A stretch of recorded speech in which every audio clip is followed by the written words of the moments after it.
While losing an hour of sleep last weekend was a temporary inconvenience for many of us, up to 1 in 3 Americans suffer from chronic insomnia. And a new study finds the lack of sleep could actually have substantial effects on your heart. Dr. Raymond Vlacancich, excuse me, I knew I was going to do this, Vlacancich with Virginia Heart Medical Practice is here with more on the new findings. And my apologies for that. I'd actually practiced and I said, okay, I'm going to get it right, but glad to have you here this morning. Happy to be here, Maureen. Absolutely. Talking about sleeping, and we know that you need your sleep, but now it affects your heart. What's the correlation here? Excuse my bad pun, but this study was a wake-up call. Thought I'd get that one out there early. Yes. I love this segment already. Yeah.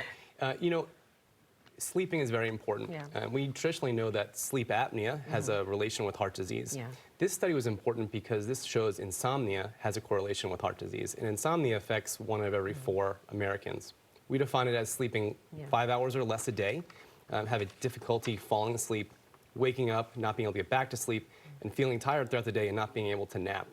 So being as a common problem, linking it to heart disease is concerning. So what can you do? I mean, we all need sleep. We know we would like to have more of it, but just our busy lives, what can you really do?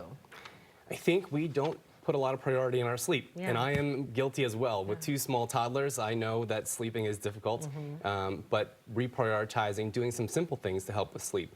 Making sure the room is dark when you go to sleep, trying not to watch TV in bed, trying not to be on your phone while you're in bed, making the room a little bit colder to help with sleep. These are some conservative measures we can start with. And so overall, do we have numbers about how serious this problem is in the United States? I think 1 of every 4 Americans can be linked with insomnia.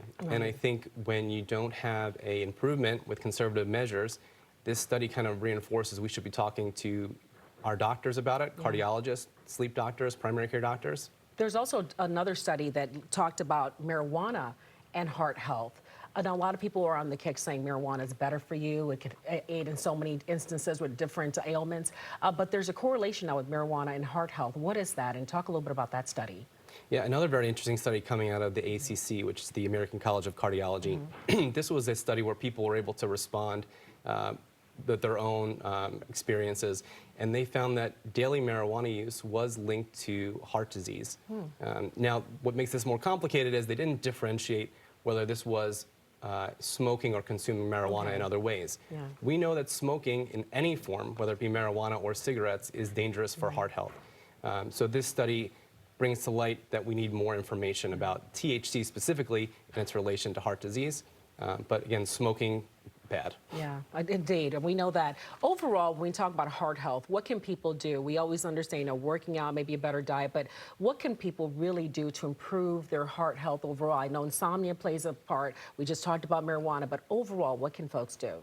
Sure. I think the big ones are lifestyle, because that's what we have the most control over, and that is being at a healthy weight, trying to exercise 5 days a week, 30 minutes a day of modest cardio, to eat a healthy diet. Mediterranean diet is usually what we recommend.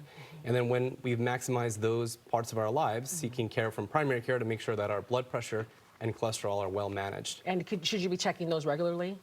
I think if you have regulated blood pressure that's normal, you don't have to check all the time. I think if you're changing medications or you have some high blood pressure readings at your doctor's office, doing a week or 2 of monitoring at home to get a better sense of what your blood pressure is important. Important study indeed. Dr. Vlacancich, yes. Thank you so much for joining us. It was indeed a wake-up call.